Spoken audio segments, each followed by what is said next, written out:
Thank you, boss. And thanks to the organizers for putting together a pretty fantastic program.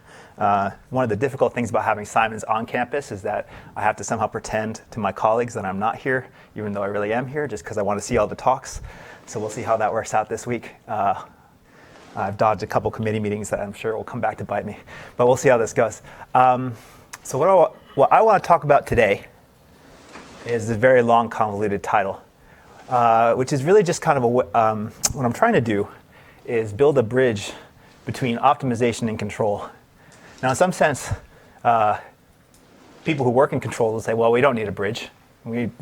First of all, we have the same archive category. So that, clearly that means we're well connected together. But it does often seem that these two concepts, even though they have a long history together, have become a little bit decoupled. And insofar as it's not the first thing you would think about when you think about either of these two fields, is how are they related or why they are the same archive category. But controls are really interesting because they've embraced optimization from the beginning. And just like we're seeing now in spectral graph theory, they made the jump from the singular value decomposition to semi-definite programming probably before anyone else. There are all of these tools in control theory which require computing SVDs. And in the very early 90s, we realized that, okay, we can actually solve these things by computing semi-definite programs. And we get more robust solutions. And we're able to actually generalize beyond some of the simple things we could do with SVDs to much more complicated analyses. So they made that jump in the 90s, and what's interesting is then a lot of the kind of brightest stars in control jumped ship and became optimizers. So a lot of the people that we know, not all of them, but a lot of the people we know in optimization, Stephen Boyd, Lieven Vandenberg, even Pablo Perillo, maybe started off as controls people and eventually became optimizers. And I think now, if you're going to ask somebody, who is the biggest consumer of control, of optimization? Machine learning really has become kind of this place where even people who work in optimization are publishing at machine learning conferences. So it seems like that's now the place where a lot of the synergies are happening.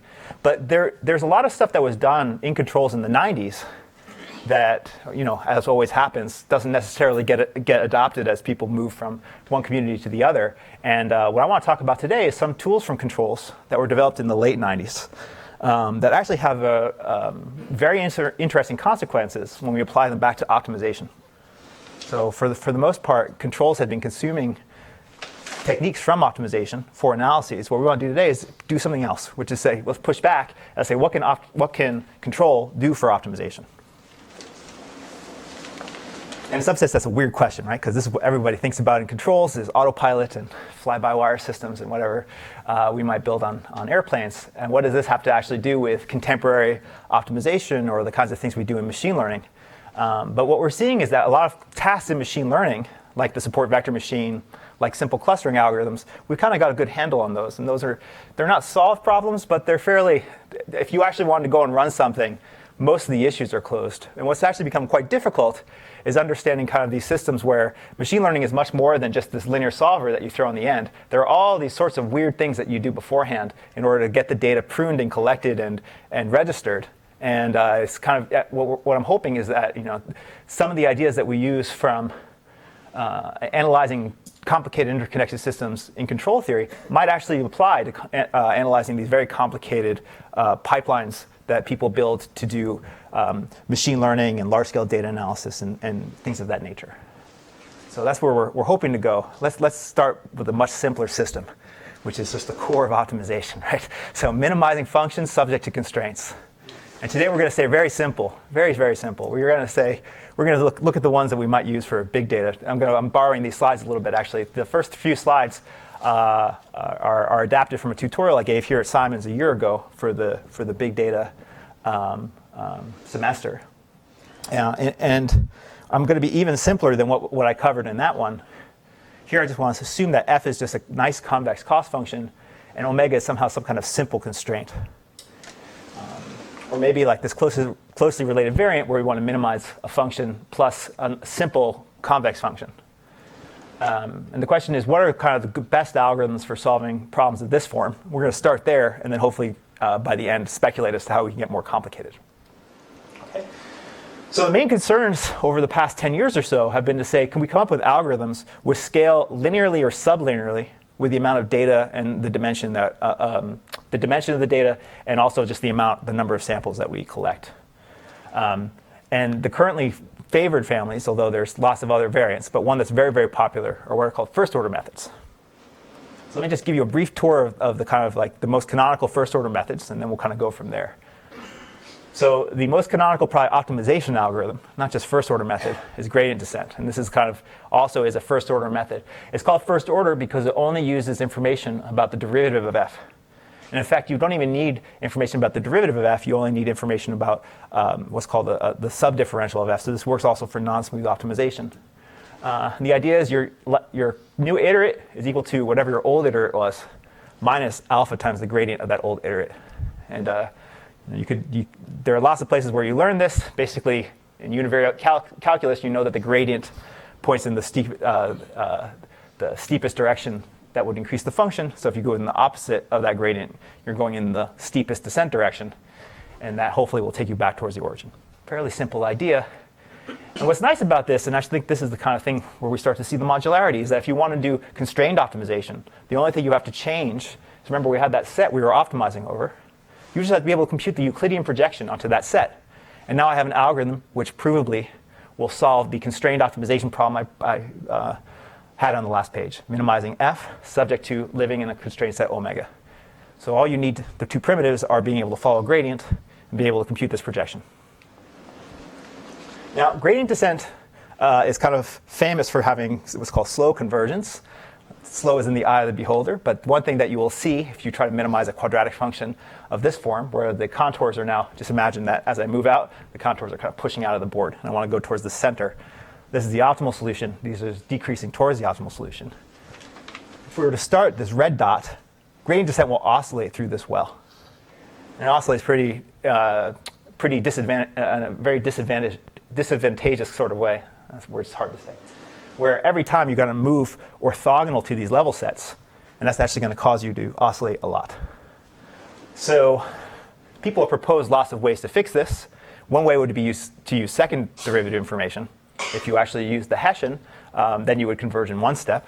But of course, Hessians are big, and people don't seem to like to use those, although maybe we should. Anyway, but let's rule that out. Let's say we're only going to use gradients.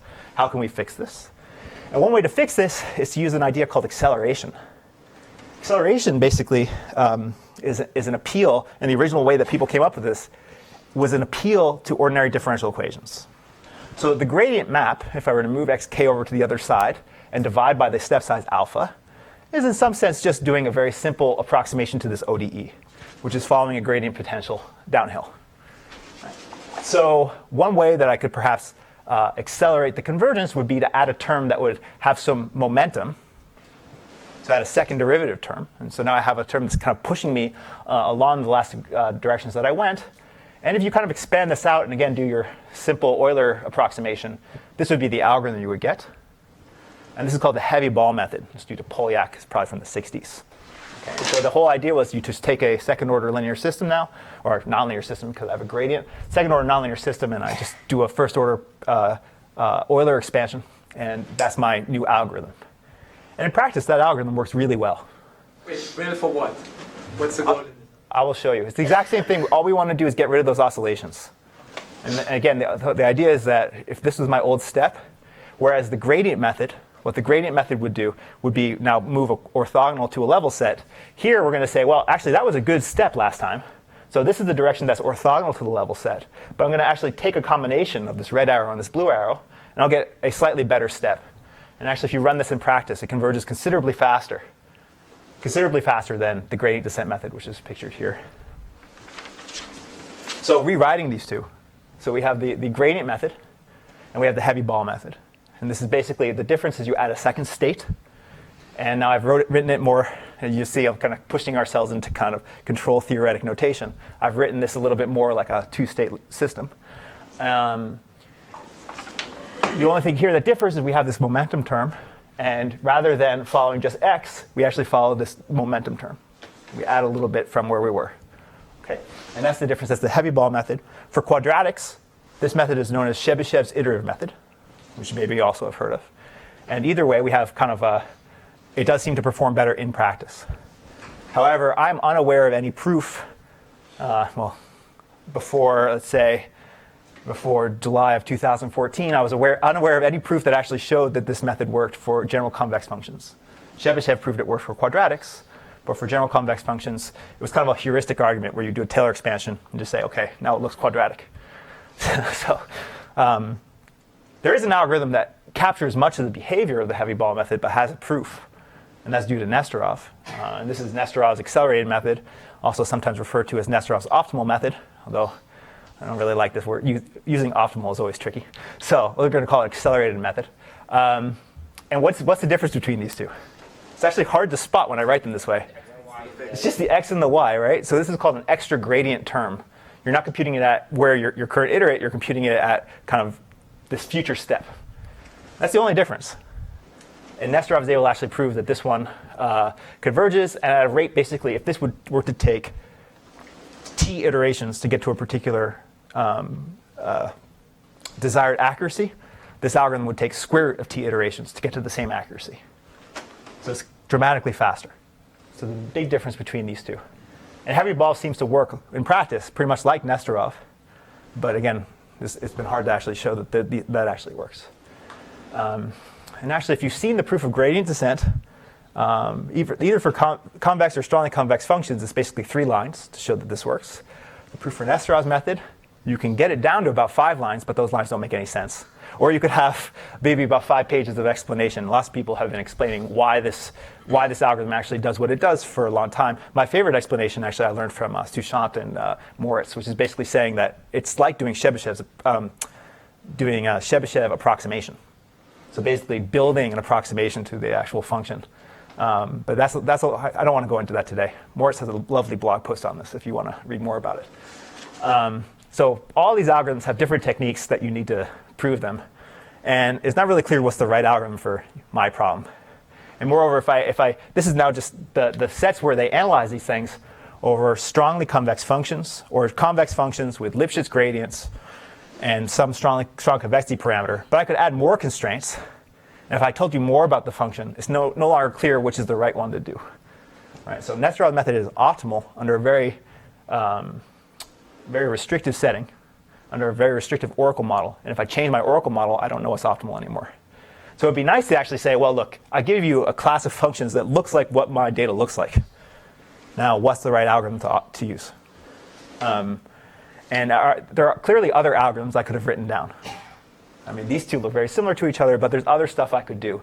And if I'm given the freedom to do very complicated design, maybe I could come up with something better. And that's the question we want to look at. What else can we do? So what I want to do today is we're going to just stick with these algorithms for the majority of today. I'm going to tell you about how they get extended at the end on a slide or two. But I want to really just focus on this very simple problem of understanding how to characterize these guys, understanding how to put them in the same proof framework so that everybody has the same proof of convergence. And then see how you can actually then take other algorithms and put them in the same proof framework and see how they converge as well. That's kind of where we want to go. And the way we're going to do that is by using stability analysis from control theory. So let's go into that a little bit, because I think a lot of people, optimization is kind of getting to be ubiquitous. And a lot of people are learning it, and it's really not, I find it, I think it's amazing that you're seeing optimization being taught even in theoretical computer science classes now. It's really kind of jumping from just being very niche discipline to being very kind of broadly used by algorithms folks. Control theory, on the other hand, it does seem to be a little bit more rarefied in its application, but there are lots of amazing tools that control theorist studies. And basically, I don't know, there's lots of ways of saying what's control theory. I like to think of it as just we're studying dynamical systems that have inputs and outputs usually. But I think the important thing with control is that they have inputs. And that's what you get to do. You get to act upon these systems and try to move them to some desired configuration. So the way we would draw that is this way. I've adopted the Doyle convention of making sure that arrows go this way, which John Doyle explained to me that's because if you were going to write this as a matrix, G would multiply U to give you Y, clearly, right? So that's why. So we're going to go that way. And G here is kind of what's called a plant in control theory language, but basically it's just some dynamical system where U is the input to the dynamical system, Y is the output. The simplest case would be the linear dynamical systems. Okay. In this case, the G has some internal state C. C updates some. It is like being updated. The next state is just some function of the old state, a linear function of the old state, plus a linear function of the input. And the output is a linear function of the state plus a linear function of the output. So input. So we know U, or we get to choose U. We see Y, and then there's this internal action, this internal state that governs what G does. So one of the most classic problems in control theory, and certainly the most classic problem in nonlinear control theory, is called the Leray problem. In the Leray problem, we take a linear system, G, and we interconnect it with some uncertain block, delta. And delta we assume to be nonlinear and have some properties. Okay. And so we can represent that in equations as just taking our linear system, and this is our feedback connection, which is just taking the output, Y, and making the input a function of the output. And now I have a closed loop system, what's called. A system connected in feedback. And the problem of nonlinear control is trying to figure out, or trying to design G such that all trajectories of the interconnected system converge to 0, or some fixed point. Yeah, Aram. Should the second line be yk plus 1? No. Well, you could make it that way if you wanted, but no. It's actually y of the, so this is purely just convention of how we're lining these things up. But it's saying the output is a function of the current state and the current output. Now, for example, D could be 0, and C could just have a shift inside of it. So, A could have a shift inside of it, which just says, I'm just going to have a register that's storing memory. In that case, you can make this yk plus 1 if you'd like. This is basically this is as general as it gets for linear systems. And by linear system, I mean that where if I had an infinite set of U's, and we want Y to be some kind of linear transformation of those U's, I think this is, they all have some representation like this, but this A could be really big. The state could be very large. So the classic question is now, when do these things converge? It's a very nice question and has been studied for hundreds of years. Actually, I don't know exactly the history. Leray was from the 40s, right? Yeah, so, okay, whatever. Hundreds of, not quite. Anyway, but there are more classical examples of this, like the inverted pendulum, which kind of go back a ways. All right, so when do these trajectories converge to a fixed point? Okay, so let's see. What do we need? Oh, actually, before I even get there, why am I doing this? I forgot. So it turns out that basically all of the first order methods we studied already can be written as interconnections of this form. So here's the gradient method. There's A, B, C, and D. Here's the heavy ball method. Here's A, B, C, and D. This is actually a very nice notation that's used by the control theorists just because everything has to have the right shape. So the C matrix and the B matrix are always conformally partitioned to A, and D always has this nice shape. So you just write it with a square here. This is the state transfer matrix, and again, there's your delay. And here are our input and outputs. And Nesterov's method is this one. And note the only difference between the heavy ball and Nesterov is changing C. Changing the matrix C. So maybe it's not so obvious because I put these equations up. Let's go through this one and this one just to see how we can do these simplifications. So we'll start here, and I'll get the gradient method out. So this is writing the gradient method in that form, and I'm explicitly writing it out, right? And it's saying that ck plus 1 is equal to ck minus alpha uk. Yk is equal to ck, so it's redundant. I could just remove it. And uk is just equal to the gradient of the function at yk. That's our interconnection, and lo and behold, So Ben, that's the gradient method. So in which sense is this a dynamical system with input rather than just a dynamical system? Yes, exactly. This becomes one of the big. This is something that control theorists grappled with throughout the 70s, right? And this became the question of behavioral control theory. The question is, who's the input? Where's the output? This is now closed loop. Now it's just a dynamical system. Now it's useful that there's an abstraction that we have two dynamical systems connected to each other in feedback. And when I do that, now there's no input. But there's a useful abstraction here. Now, some people, like Jan Willems, will say this is a very not useful abstraction. But again, this causes fights at the CDC conference, whatever, or at least it used to. But it's useful to be able to say I can ignore this guy, and now I have a dynamical system, and I can ignore the top part, and I have a dynamical system, both having inputs, and I'm connecting the inputs and the outputs together, and that's called feedback. And now I have closed loop. Is that fair? Is that good? Okay. And please do interrupt me if I'm going to. I'm trying to keep this. It goes off the rails in about 3 slides. So we start low, and then everything gets a little crazy. But good, we just get to do derivations here, right? So let's do Nesterov's method, because it's always fun to see why the heck is that Nesterov's method. Now I have 4 equations instead of just 2. As Aram asked, there's a delay, right? This is just saying that the second state is a delayed version of the first state. And then the first state is that combination. So if I remove the delay explicitly, I could just, I know that C2 of k is equal to C1 of k minus 1. I can get rid of C2. Now I have something only with C1s. And again, this term is going to just go inside of this gradient term under feedback. And so I actually have exactly the iteration I promised you, which is Nesterov's method. Okay, so, all right, good. So we have all 3 of the kind of canonical first order methods can be written in this way, and other algorithms can also be put in this framework. So it's kind of interesting, right? It's like you have this nonlinear function that you're trying to minimize, and we are connecting it with a linear dynamical system. And the linearity is just how we're playing with how we're adding old gradients and how we're adding old states together. Okay, so now that we've come up with this realization, what do we do about it? So now the question is, how do we prove algorithms converge? Okay. What we're going to do instead is say, how do we prove a dynamical system is stable? We're just going to remove the question about convergence of algorithms and turn it into a question about dynamical systems, since we've now mapped out this equivalence. So what do? Well, the first thing you do is show me that there's a fixed point, because otherwise we're in trouble.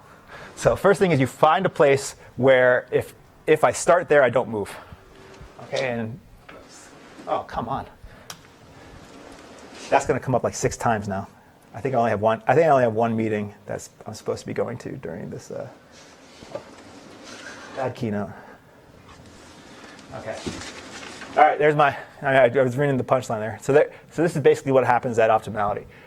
You need that the optimal y is equal to the optimal x. The u basically has to now go to 0, which is basically saying that C star is equal to AX C star. This is actually kind of an interesting one.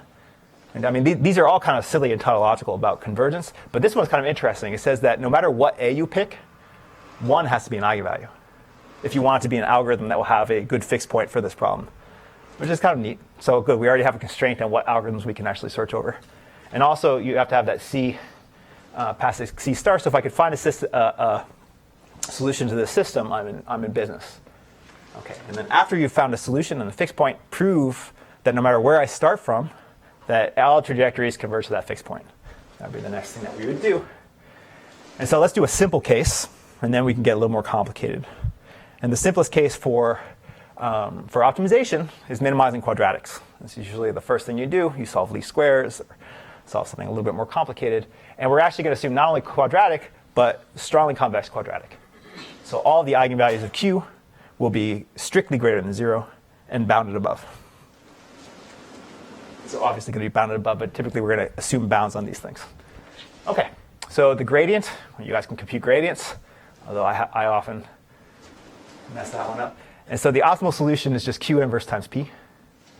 Okay, and so it is just solving a linear system in this case. And when I plug in these 2 pieces of information and I close the loop together, it actually turns out that we get a dynamical system. Once I have identified the fixed point, I get a dynamical system that doesn't have inputs and outputs and has this very simple form, which is the difference from C of k to the optimal solution goes down as a sum matrix times the previous iterated. Okay. And so when does this actually converge to a fixed point? Well, that's actually necessary and sufficient is that the spectral radius of the closed loop system is less than 1. The necessary and sufficient condition. Kind of makes sense. If you have any eigenvalue that's bigger than 1, this is going to blow up to infinity if you start with a bad initial state. And moreover, if you have an eigenvalue equal to 1, you'll never converge either. So, and fairly straightforward and easy to prove. So a really interesting thing and what actually enables us to go well beyond linear systems in control theory, is noting that this condition is equivalent to a semi-definite program. Of course, you're waiting, why am I talking in this session? Here's where semi-definite programming comes in. Okay. This equation is completely equivalent to a semi-definite program. And let me draw that on this next slide here. Oh, I thought it was going to be on the next slide. I'm going to give you rates first. Okay, come back to that. That's equivalent to a semi-definite program. Sorry. The spectral radius has to be less than 1. And moreover, basically this is telling us that the rate of convergence is linear in terms of the spectral radius, meaning that after k steps, all the solutions will be in some ball more or less proportional to the norm of the spectral radius to the kth power. So if you compute the spectral radius, different spectral radii correspond to different rates of convergence. The smaller this is, the faster it converges. And so that's why I wanted to show here, and this is why I mentioned a little flippantly on the last slide, that if you assume that there's a lower bound on the eigenvalues of Q and an upper bound on the eigenvalues of Q, you can actually just plug in and compute these spectral radii analytically. It's just kind of like just algebra. I have a two-state, I have a matrix that has 2 by 2, has some kind of nice algebraic form. I can solve the quadratic equation. I get some eigenvalues, and then I can bound the magnitude of those eigenvalues. It really just comes down to very elementary algebra. And with this set of parameters for the gradient method, heavy ball method, and Nesterov's method, we get these rates of convergence for each of the algorithms. And if you plot these two, these look inscrutable algebraic things. These are basically the same number. If you plot them on the same graph, they look very, very close to each other. Even more, the thing that's actually important is the logarithm of this number. That's actually kind of giving you the number of iterations you need. And those two overlap each other, the exact same slope. It's essentially proportional. The logarithms, 1 over the logarithm of these numbers is basically the square root of the condition number. Kappa is called the condition number. It's the ratio of the largest to the smallest eigenvalue. And this guy, if you take the logarithm, is proportional to the condition number. And this is kind of promising you what I told you before, which is that basically the number of iterations for the gradient method is a quadratic factor more than the number of iterations for Nesterov or heavy ball. Okay, yeah? So when you run the algorithm, you don't need to know the condition number, right? You do need to know the condition number, because how else am I going to set these parameters? So, I see. Right. So there are algorithms, and we'll get there at the end of the talk. This is actually one of the big. This is what you do. This is where optimization becomes interesting. Is that you usually don't know L and M, so you would like to actually adaptively estimate these parameters, and that's what's called line search or plane search. And this is kind of what every algorithm, like if you run fmin unc in MATLAB, that's what it does that underneath the hood.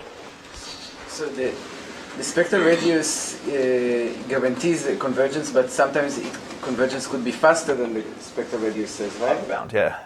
I know you guys love lower bounds. This is an upper bound. This is an upper bound, yeah. Turns out for quadratics, it's not easy to prove, but Nesterov has a proof which basically shows that these two basically are within a constant of the lower bound. Quadratics, it's much easier that, you just pick the leading eigenvector and you'll get a... Wait, what? For quadratics, this bound being tight is fairly straightforward, no? As in, there will be... I still think you need to construct that weird Markov chain or argument to get the lower bound. And I love lower bounds too, but that would take another half hour to actually go into all the lower bounds. There is a theory of lower bounds for all of this, and I know that in computer science that is kind of a key question. But what I'm today's talk is about upper bounds, and I'm going to hint at.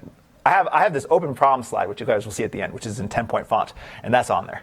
So we'll get there in a minute. But let's at least work with just the upper bounds for now.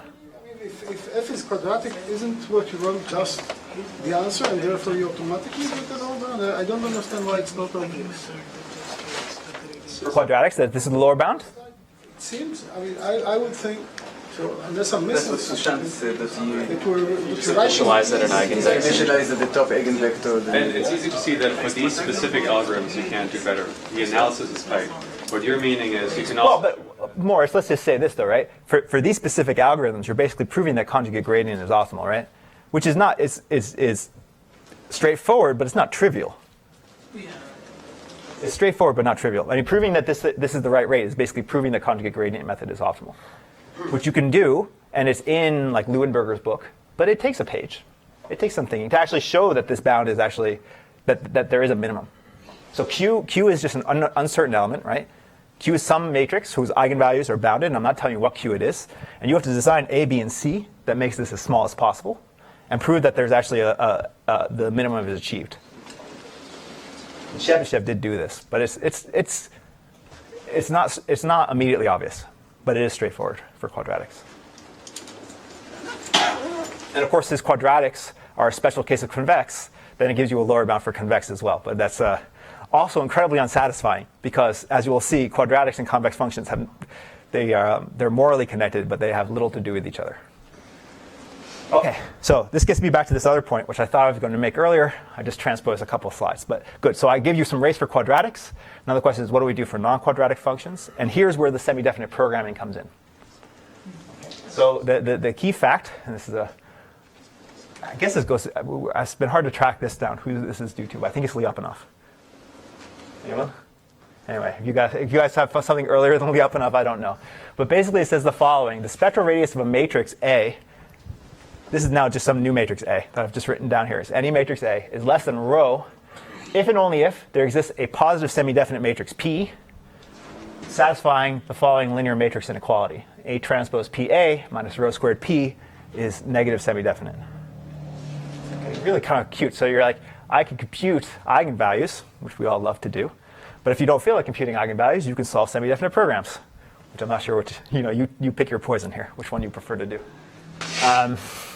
So the proof, which I just wanted to show, is that it's really quick, and it's I think kind of elucidates a lot what's going on. Maybe the classical proof is a little bit simple. Doesn't this also just follow from STP duality? Well, I mean, this is pre-STP duality. Let's put it that way. That would be one way to put it. But how would you write it? You have to write out the spectral rate. Actually, is it quite clear that follows from STP duality? You need an argument based on You could argument. This is much more elementary, though, right? I'm sure it's much more elementary. You just guess a solution to the recursion, and then you plug that in. You actually see that you'll first of all that the fact that this thing has eigenvalues less than 1 is given by the triangle inequality, and or the fact that this is positive semi-definite is given by the fact that the spectral radius is less than rho. Then you just use the triangle inequality. You can see that the sum converges. So that's the easy part, and then you could also see that it satisfies that LMI. We're just solving that recursion. But the other way to go through would be you assume that this LMI has a solution. You let lambda be some eigenvalue of A and has some corresponding eigenvector C, and then we kind of plug this in. We multiply C times A, and you get out the eigenvector, and then you have C times rho squared on that guy, and this number is less than 0. Where this number is positive. I think this one is actually so the fact that we can get a solution, that's elementary but not elucidating. But the fact that once you get a solution, we actually have this kind of nice contractive bound is kind of the interesting fact. Yeah? So can you say why choosing P, the identity, is not a good idea? I mean, can't you choose always P to be the identity for this to be true? So does P equal the identity work? Yes. No. Nope. Mistake number 1. I made that mistake on some lecture notes, and that's why this talk actually should just be an apology, because I put up some lecture notes that use exactly that fact, which is wrong, and that's led a lot of people astray with the heavy ball method. So if you see those notes, just burn them. Burn the PDF if you can find it. But no, because eigenvalues and singular values are not the same thing. If it was symmetric, if A was symmetric, you'd be fine, but A is not symmetric. So A transpose A, right? That would be symmetric. Yeah. And David, so in the break, I'm going to make you do exercises. We're going to have either push-ups or we're going to have to compute eigenvalues. So if you do this ATA, the eigenvalues go away. Now you have singular values. So I can have a matrix whose eigenvalues are all less than 1, but whose singular values are bigger than 1. then just write it. You want me to write one? What is 2 by 2? How about like 1, 1, 0, 1, right? That one? How about 1 million? There we go. That works too. But row A, Row of A is it's the max. Basically, think of it as the absolute value of the maximum eigenvalue, or the maximum absolute value of the eigenvalue. It is not the maximum 2 norm. Not the maximum of the 2 norm. Again, this is a really important fact that eigenvalues and singular values very different. Very different. In some sense, almost not related to each other. This guy has eigenvalues 1. Actually, I can even do, so now that, since Pablo let me pick 100 billion here, or whatever, I can do 0.9. This has eigenvalues all less than 1. But if you compute ATA, the singular values are huge. They're completely unrelated. So exercise to find P for this matrix. Yes. Otherwise, no coffee. I gotta say, I will say this though, Bert, that this the one thing that drives me crazy about these things is that they're so tedious to solve, even for 2x2. You could do it. Solving quadratic equations is, or just like using the quadratic formula is a little easier. I forgot the matrices, the actual matrices that the algorithms use. Are they symmetric or they're not symmetric? Well, let's go back. Not symmetric. The gradient method is symmetric, but it's actually really stupid. It's just one scalar. But the Nesterov's method is not symmetric. And actually, this was a mistake I made in those lecture notes, is that it's not symmetric, so eigenvalues and singular values are different. And note, it has very much the same flavor as this guy. That matrix, basically, you can force it to, that guy never has norm less than 1. It always has norm bigger than 1. Has eigenvalues less than 1 in closed loop, and the norm is bigger than 1. Very important. Okay. Now we got eigenvalues out of the way. It's kind of a weird and important condition. So the P basically, what it's trying to do is like find something. It's trying to find this quadratic form. It's like finding a change of coordinate system such that the whole thing ends up being actually strictly contractive. So under the change of coordinates, once I find this P, everything is contractive. And the fact that you can find one is kind of neat. Okay? And that's basically what this equation says. If you think about this, that second line, what does this mean for dynamical systems? It means that if ck plus 1 is equal to a times ck, then I can plug in ck plus 1 over here. That's less than rho squared times ck transpose p ck. And what does that mean? That means I have a linear convergence rate, because I can just iterate that, and I get that the kth iterate is bounded by rho to the 2k times this number. And so that means I'm converging exponentially quickly to 0. And in particular, if you just combine everything, you have the condition number of that p. You have rho to the k, and now the norm of my current iterate is less than or equal to the condition number of p times rho to the k times the norm of the initial condition. And note, so that, again, this is for this particular dynamical system. We're trying to show it converges to 0. Okay, everybody with me? It's kind of like this actually turns out to be the thing that will generalize to nonlinear problems. Because now I have something where I just want to be able to plug in my state and get something where I can read off an inequality of this form.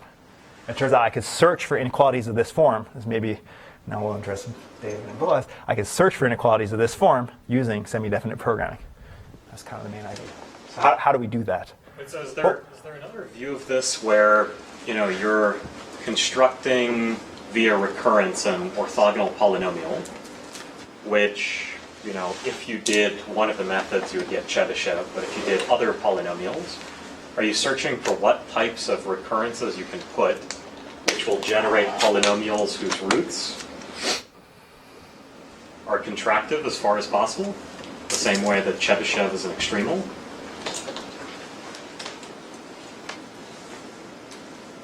That's a lovely question, but I don't know. Thinking about Lyapunov equations in terms of polynomial interpolation sounds like a nice thing to do. There are more direct ways to see if you assume Chebyshev exists that you can do things. Yeah, that's right. But I wonder whether the recurrence is also constructing an orthogonal polynomials, family of polynomials. Triangular. Well, the thing is, we're not searching. So we're fixing the recurrence, right? And we're searching for the certificate. But I'm not sure in general if this is actually Moritz, what do you think? It sounds plausible. It sounds plausible, but I don't know. I haven't seen that interpretation, but it does sound plausible. It would be really nice to bring that connection back. And let's keep thinking about that as we move forward, because it gets a little bit complicated as we move to the nonlinear case. And so basically, what was that thing, the APA, or what was that P? It's basically what's called a Lyapunov function. X transpose Px is a quadratic function which is decreasing along every trajectory. And that's called a Lyapunov function. And actually, we've known for quite some time that you could search for Lyapunov functions using semi-definite programming, even for systems that are more complicated than quadratics. So what's a Lyapunov function? I think in computer science we call these invariants. This is a function which is non-negative, where at the optimal solution, my value is actually equal to 0, and such that the function decreases as the trajectory, as the algorithm progresses. And so we had now a semi-definite programming characterization for linear dynamical systems of when exactly all eigenvalues converge to, all trajectories converge to the optimal solution. And this will actually generalize to the nonlinear case, which is what I want to turn to now. So how do we actually make this, how do we generalize this to nonlinear dynamical systems? All right, so let's go back to my favorite problem, the Leray problem. So now delta, we want to make this nonlinear. How do we prove this interconnection is stable? Well, here is a sufficient condition, not a necessary condition.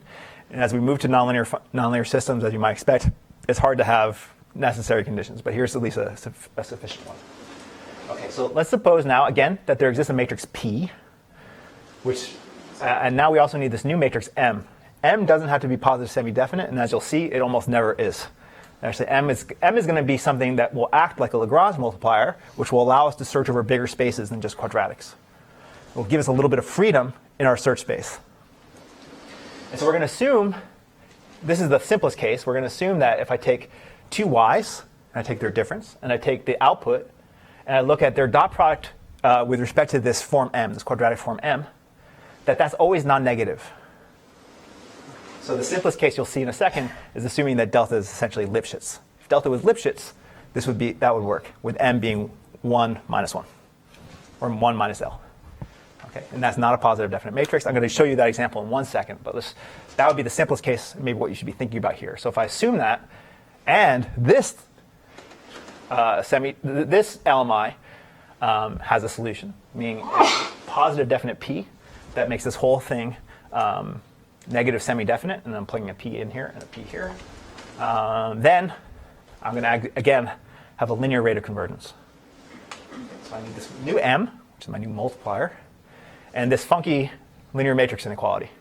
Okay, so we could argue about where this comes from, or you could just guess and check. Let's just guess and check first. The first thing to note is actually that in the case that I have the interconnected system, you really do need this extra term, because the first thing to note is that there's a BB transpose lurking in this bottom box, which is always positive semi-definite. So you need something in this M to cancel that out. This M is basically serving as some kind of guarantee about what y is doing to u. And by including that guarantee, not including properties of the nonlinearity other than that guarantee, we get a linear rate of convergence. And again, the proof, and I just moved all that stuff up, and it's just you guess and check. You take ck minus c, uk minus u, and you multiply both sides. What I guarantee you is if you do that to the first term, you just get ck plus 1 minus c star times p times ck plus 1 minus c. You do that to the second term, this is much more obvious. You get minus rho squared times that product. There are a couple transposes missing there, but that's a couple transposes amongst friends. And then this last term, we have something that's only a function of y. Because if you take cd and you multiply it by cu, I get y. That's the definition of my interconnection. So now I have y minus y u star, uk minus u star, and I promised you that this is always non-negative. So you drop it, and I get my linear convergence rate. Very, yeah. What? Non-positive. Non-negative. Non-negative. So non-positive. Thank you. I need more coffee. You have a question? Is that uk equals to delta yk or uk plus 1? The top three. uk is equal to delta of yk. So uk is delta of yk, right? That's sorry, the circuit's not here anymore, right? But yk is the output. It goes into the nonlinearity, spits out u, and you feed u back into the system. So this is yk, delta of yk. And it, I mean, I have it as uk here, but that's the relationship. And I promise you that that was non-positive. Sorry, I promise you this is positive. Sorry, now you're confusing me. This one's positive. And how the whole thing is less than or equal to 0, I just drop the positive term, and I'm still negative. That's the idea. Okay, so there's a lot of, I mean, all of this mumbo jumbo is positive things plus positive things. If you show that positive things plus positive things are negative, there's a contradiction. So that's basically, that's the theme of the week, right? Okay, so there's our simple proof for this guy. Let's now actually explicitly give you one of these m's. And this is one I'm going to use for the gradient method, and actually how to prove the gradient method actually converges, which Proving the gradient method converges takes about 3 lines, but whatever. We're using this as a sanity check. By the way, could you use the same kind of a framework to also talk about second order methods? Remember that 10-point slide? That's on there. I don't know. I think so. And actually, Sanjeev asked me that question last time I saw him. And I don't know if he's resolved it. Maybe Sanjeev's fixed it. Anyway, we'll come back to that. Let's do first order first, right? Getting ahead of the game, man. So here's my M. M is not positive semi-definite. And I'm saying that if f is a strongly convex function with strong convexity parameter m and Lipschitz constant L, then this is always non-negative. This inequality actually has a name. It's called cocursivity in optimization. Here's the case where m is equal to 0.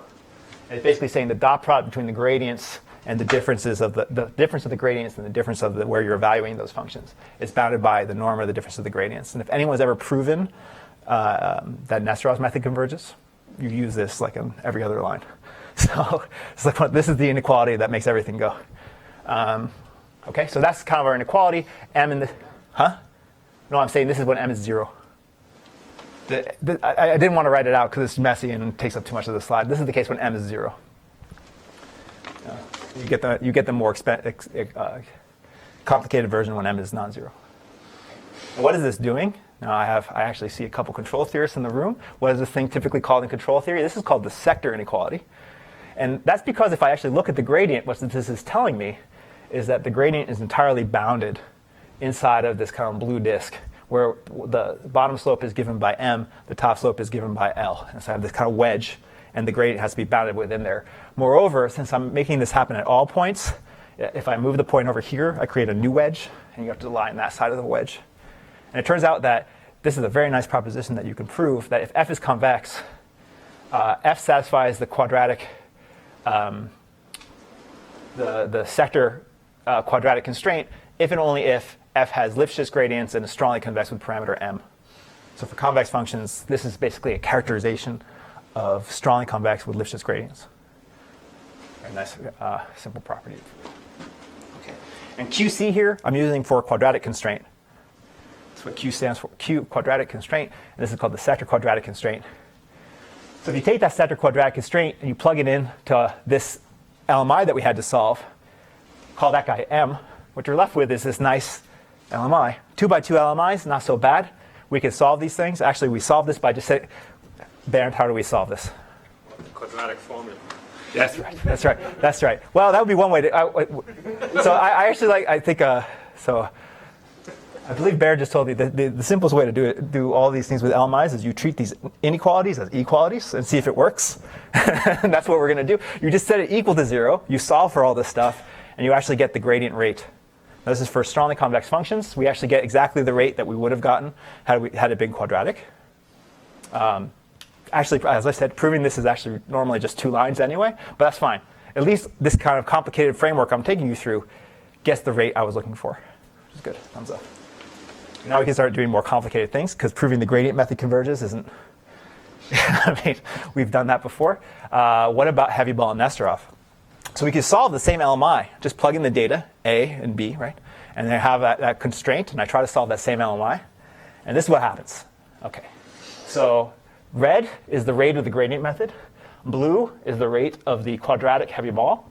And black is what the LMI tells us the rate is. The best row, remember we have this row parameter in this LMI. Let me just go back one slide to remind you. We have this row parameter that's giving us the convergence rate. And we just solve the LMI, and we just do bisection search on row until we get the best one that we can certify. And it's very bad. So basically it's telling us that the heavy ball method, there's going to be, I mean, if this was actually a tight lower bound, which I'm not saying it is, it's an upper bound, but it's saying that it will go unstable before your condition number hits 10. That's what, we can't certify stability if the condition number is bigger than 10, which if you've ever played with a quadratic function, those are very easy to solve. If your condition number is 10, you could probably, maybe by hand. Anyway, almost anything should do it. So this proof technique is really failing just with this sector inequality, and we need something else. So same with Nesterov. We actually know that we can get to this blue line, and we're not getting there at all. Okay. How do we fix it? This is where we bring in the big guns. Okay. So here's the idea. That sector inequality was one sufficient condition, but I can make much more complicated and intricate sufficient conditions for stability. And the way we do that is by taking, we add this extra filter here. We basically add a probe to our system. And this probe is going to output z. It's just a linear system. The equations of that linear system are given by these equations. And what we want to do is use this probe to give us new constraints on this nonlinearity. And indeed, this is our main result. Is that suppose there exists some linear system, I don't know what it is, and some matrix M, such that for any sequence of inputs, y1 to yt, this inequality holds. So this sector inequality that I told you about a couple slides ago held for each input individually. Here I just want to hold for the outputs of this linear system. It's a very weird concept. But basically what I'm going to do is create this filter psi, take this filter of outputs, and then guarantee a non-negativity constraint on the outputs of the filter for any input y and the corresponding u here being the output. So it's kind of it's an odd condition, but it allows me to basically generate a huge collection of. Taking g out of the picture and just feeding y1, y2, y3. Yeah, this psi thing, this inequality has to hold no matter what you put in y. Give me an arbitrary sequence. So g is out of the picture for this inequality. G is out of the picture, but f is not. Yes, delta f is still. Delta f is still there. Okay, so this has to hold for any sequence of inputs and the corresponding outputs. What class of functions does that characterize? It turns out that this will also characterize the convex functions. All convex? Well, it depends. Sorry, I'm going to give you a characterization of the convex functions. What set of functions are characterized by these things? I don't know. So what are these things? This is called an integral quadratic constraint. The idea is that you have an integrator, and then you put a quadratic constraint on its output. And it was an idea proposed by, well, actually, it has a really long history in control theory, but it kind of was really made formal and crisp by Magresky and Rancer in the 90s. But this is an integral quadratic constraint because I'm doing everything in discrete time, so it's a sum. But they did everything in continuous time, so they had an integral. Whatever. It just depends on how you like to do your dynamical systems. What is z star in this assumption? It's the fixed point. Z star is like so you just once again we have to assume that there is a fixed point to this equation, and z is the corresponding. A lot of times it's 0, but maybe it's not.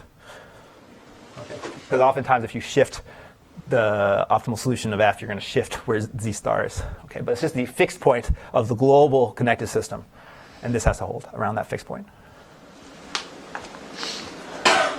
Okay, and then we have this thing, and now these little hats. What are these hats? These hats are basically just taking the linear equations for the psi and the linear equations for the g, plugging them together such that we have so basically that psi and g now are one giant linear system that are happy together. And rho is the spectral radius of the overall system, or? It will be. That's the idea. Rho is going to end up being, if you could certify this for a fixed rho, then you have this linear convergence guarantee. So if you could find a rho for which this works, you get a linear convergence guarantee. That's the idea. So basically, rho is a parameter. It does not enter in a nice way because it's multiplying p. So it's not. But once you fix rho and you fix m, the whole thing is just searching for p. You can do it by semi-definite programming. Okay. These are and the other way to think about basically what we did was I gave you constraints on this nonlinearity, and then I just removed it. Don't need it anymore. I just took the convex function. I said, this is what's going to happen. I've removed it, and now I just can kind of analyze this as if we're a connected linear system. And the proof is the same as it was before. This thing will be basically you're going to now integrate, and you're going to sum all the terms telescope and cancel each other. You'll just be left with one term that will be upper bounded by the initial condition. I don't have a lot of time, so I'm going to go very fast over this. I apologize, but basically the key that makes basically allows us to move beyond the sector inequality is something we call the off by 1 IQC. This is really it's hard to actually give you an insight. So where the heck did that come from? The proof of this is entirely elementary, and it's just that you prove it the same way that you prove the co-coercivity inequality that you used in Nesterov's proofs. You just have to be a little bit careful. The question is, how do you know, where did that come from? Well, it came from control theory. So there's something in control theory called the Popov integral quadratic constraint, and there's also something even more complicated called the Zames-Falb integral quadratic constraints. These are ones that have been canonically used in control theory, and this is kind of the analog for our case. Laurent, who did, again, almost all of the work that I've been presenting so far was done by him. Laurent actually kind of had to squint a lot to make all the terms line up to actually get this to be the right form. But once we got the inequality in the right form, meaning the right adaptation from control, the proof was very simple. It was quite nice.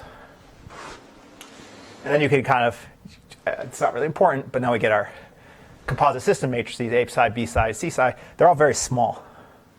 So you actually get this nice small characterization for the constraint. We have our other characterization. And now, the moment you've all been waiting for, here's what happened when we had just the sector inequality. And then we add in the off by 1 inequality. And we see we get much closer to this Nesterov rate. I'm going to come back to this because actually looking at the convergence rate is a little deceptive. If we look at the number of iterations, it's even better. However, the heavy ball method still unstable. Or at least we still have not been able to certify stability, which is really obnoxious. So clearly we need something else, right? We need something even stronger to certify the heavy ball method. Remember that these things just differ by 1 parameter. And yet it's much harder to prove this. So we were thinking about that for a long time. And then Laurent sent me an email and said, it's not stable, man. So I was like, really? And then he kept sending me back. And we finally got this beautiful, crisp counterexample. It's like, so the heavy ball method, which everybody uses, and it's everybody teaches, and it's like has this name, it's actually not stable. And it's not stable for a really, really simple function. So basically, if you go back here, basically this is like 12. It says that once the condition number, the ratio of the strong convexity parameter to the Lipschitz parameter is 12, all bets are off.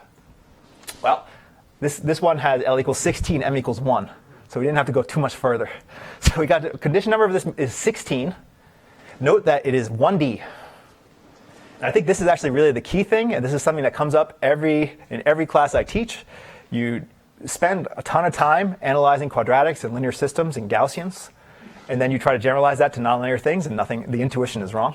And that's exactly here. Remember we had that funny contour that I drew 45 minutes ago, right? Remember that thing that I had drawn? And that was kind of our motivation for the heavy ball method and how to make it, but that contour is not even here. And this is our limit cycle. So the funny thing is that control people had actually known about this kind of problem. Again, this is why we should listen to them. They're very smart. So controls folks had known about this issue for a very, very long time. They had this conjecture, which is due to Iserman, which basically says that if I take the linear system and I basically plug in feedback with any constant gain that's bounded in between these sectors, then it will work for anything with a varying gain. This was the conjecture of Iserman, that basically if you prove the analog for us, you prove it for quadratics, it works for convex. And then in 1952, it was already shown not true. So we've known for a very, very long time that this is not true in controls. And of course, once we cast everything back into take controls and apply it to optimization, now we can see the exact same things here. Yeah. So your particular example, I assume, picks a choice of alpha and beta. Yeah. And, hold that thought, man. Hold that thought. I'm going to come. Yeah. So actually, you can't fix it. That was exactly our thought, Mariah. So when you use those multipliers, Yeah. right? So the quadratic form with p is no longer a Lyapunov function. You have to add something to it. I'm a little confused because, for example, the Popov multiplier you mentioned leads to a Lyapunov function that has that quadratic form plus your f. Well, so there's a way to fix that now. That's due to Pete Seiler, at least in state space, such that you could always find under reasonable assumptions, and I'm going to sweep these under the rug, you could always find it so that P is the Lyapunov function. And the guy who knows more about this than me is sitting next to you.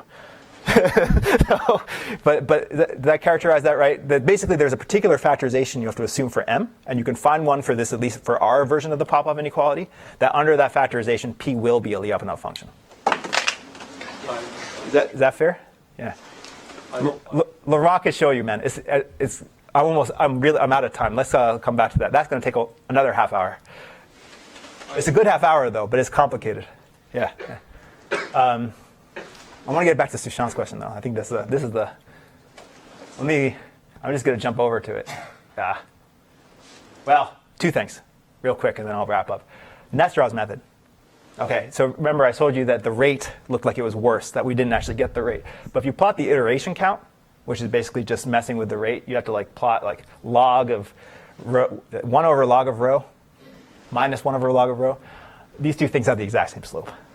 The thing we get out actually has the exact same slope as what Nesterov does. And we're off by, basically, in terms of iterations, we're off by 1.4 from the bound that Nesterov gets. And you guys don't, that's a constant. So we're fine. And it's quite possible that we could tighten this and maybe do something a little bit nicer. But I think the more important question is, can you fix heavy ball? And the answer is no, or at least not with our proof technique. So we tried a bunch of different ways of configuring these things together and adding extra LMIs. And this was the best we could do, which basically says that if we basically just tuned over alpha and beta. Actually, here we just fixed alpha to be 1 over L. Maybe we can do even better, but you fix alpha to be 1 over L. Just try to find the best beta to get the best rate, and it's definitely somewhere in between these two, but it's not parallel to the Nesterov number of iterations anymore. So heavy ball doesn't seem to be fixable. So I guess I can kind of wrap up here. So these integral quadratic constraints were this really nice idea proposed by Magresky and Rancer in a paper that, for me, is still, I can read it now, but I've read it 20 times, and it takes a lot of time to get into. It's very dense, and if you're not in the middle of what the arguments are in control theory, it's not very approachable from an outsider. So Laurent and Andy have both helped me a lot to actually understand what exactly these guys were getting at from a controls perspective and actually figure out how to make it, like the results we're using are strictly weaker than those in the Magresky and Rancer paper, but they're a little bit more transparent. And kind of it comes from a long history in controls of using semi-definite programming as a way to certify stability. And we got inspired kind of just to work on this because there was a paper by Yuval Drori and Mark Taboul, which basically, they wrote down all of the quadratic constraints over the trajectories and then did some kind of fancy manipulations, not fancy, but they did some manipulations to get a semi-definite program out. Again, writing down a semi-definite program that was the size of the number of iterations you were going to run, so it scaled linearly with your iteration count. But there they were able to at least analyze for the gradient method that they got a very tight rate. Wait, sorry, what is this doing? So you look at all the iterations, so this is a way to just prove it's optimal?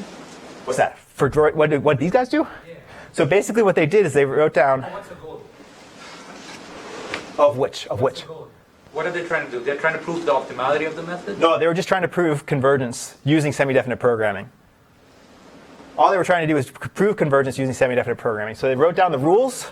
Meaning it's a tool, conceptual tool. Yeah, and actually it's very, very much along the lines of what, of kind of the way that I think like Boaz's blog post talks about the way we do semi-definite programming is you write down the iterations. So now I have T constraints of equality constraints for the iterations.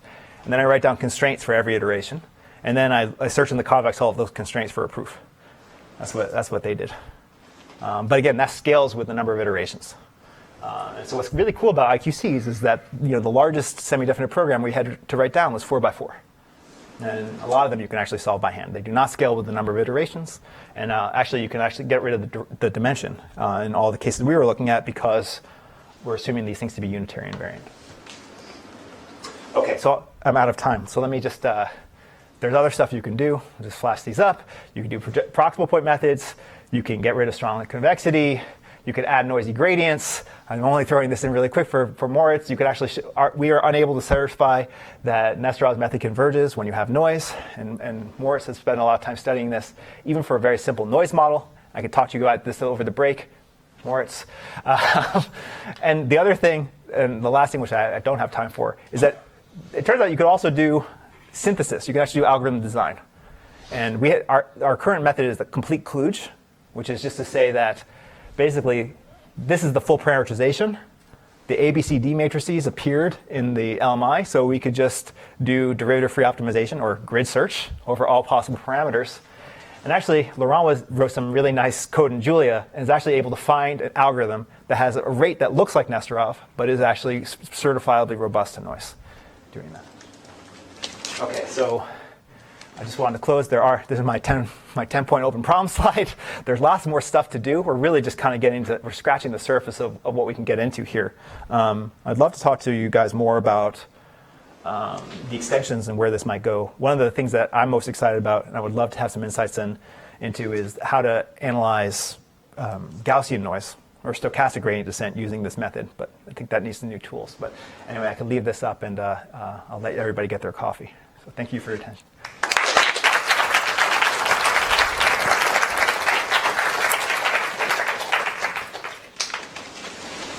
Yes. I wanted to ask, so in the talk you said that any ball had, like, I guess, a convergence rate which was like square root of k minus 1 over square root of k plus 1. But I guess is that only for quadratic functions? For quadratics. Okay, but so it is not stable for... That's right. For general convex functions that are not quadratic, we have one counterexample, but I imagine if you worked at it, we can find lots. So why you cannot prove the? I mean, somehow when you look at Nesterov's proof or all these proofs, I mean, nothing terribly strange goes on. So why you? That's not true. Use his proof, you know, kind of with. I mean, I think that's actually a nice. That's a really great question, though. You could certainly write down. So Nesterov's proof uses two inequalities. It uses co-coercivity and one weird one that doesn't make any sense to me, which is kind of allows him to build these estimate sequences. So it really is just two inequalities. And once you have those two inequalities, to get to a telescoping sum, it's just three implications. But that's so exactly these proofs can reproduce. Yeah, I'm sure we could write it down as a sum of squares proof. And then actually, that's a great idea. I think Pablo always has good ideas. We should write it down as a sum of squares proof and then figure out what IQC he's using. I mean, yeah, that's a nice idea. We didn't do that. We just wanted to use these pop-up ideas, but I think that's a really nice idea. Yeah, so to write, again, to repeat what Pablo was asking here, Nesterov's proof, if everybody's ever seen it, uses this notion of estimate sequences, which are kind of like progressively better lower bounds on a convex function. And what Pablo is suggesting is that if you can actually write down, and I have notes I can send anybody if they want, you can write down Nesterov's proof in 3 lines. It just makes no sense. Like why you would go from line 1 to line 2 to line 3 is true, but completely unintuitive. However, it's just 3 lines, so we could write down the implications as a sum of squares proof, and then back out what IQC he's using. That would be really cool. Yeah. I understand it. You still have to grid search over the alphas and betas. Is there when for synthesis? Yeah. Yeah, for synthesis we're still grid searching, and actually that's oh god, I should have skipped that. That's one of the things that's up here in my small type. One of the things that we even for the P, the search for the Lyapunov functions beyond the gradient method requires a numerical solve. So these are numerical proofs, and I know Frank is going to talk about, or Frank's around here somewhere. Frank will talk about all the difficulty about how you round and certify numerical proofs, I think on Wednesday. So that I think is a major drawback, and I do feel like somebody who is more clever than us probably could come up with something that would be a little bit more that maybe could be analytic, and then from that we could actually get around with this grid searching, or we can get a tutorial from Bernd or one of his students and using Macaulay 2, and then perhaps we could just do it symbolically, which maybe is another idea. But right now it's just numerical. So you preface this that like it would be nice to sort of this idea that it would be nice to have sort of algorithms that are tailored towards a particular kind of functions that you're trying to take care of. So I guess I'm wondering, are there classes of functions where you hope that they are better iterations, better than these heavy ball or Nesterov? Yeah, that's a great question. So I think one of the things that I skimmed over is this proximal point method. The way that the prox operator interacts with the gradient method, those are always very structured and detailed, and you might actually have special structure there that could provide extra ways to do it. As you expand this and we start to look at more complicated interconnections, I imagine that you could get better linear systems for something like the alternating direction method of multipliers. There may be something better that you can do that is tailored to these more complicated structures. For general convex functions, obviously Nesterov has proven lower bounds, so we know we can't do better than that. You guys have to tell me what your convex functions look like, so maybe we could get a better idea. But the point is that we can now do it. If you measure the Lipschitz norm in different norms. Yeah. Oh, that's nice. So can your framework apply to mirror this kind of things? Or that's really nice. I think it will apply if you have polynomial. If somehow the mirror function is a polynomial or you can write it as a polynomial, then we can do fancier SOS proofs. Right? Because this is just looking for the Lyapunov functions. This is kind of one of the classic things you can do with sum of squares. And I imagine that you could analyze a prox mirror in this way, just by searching for that more complicated Lyapunov function.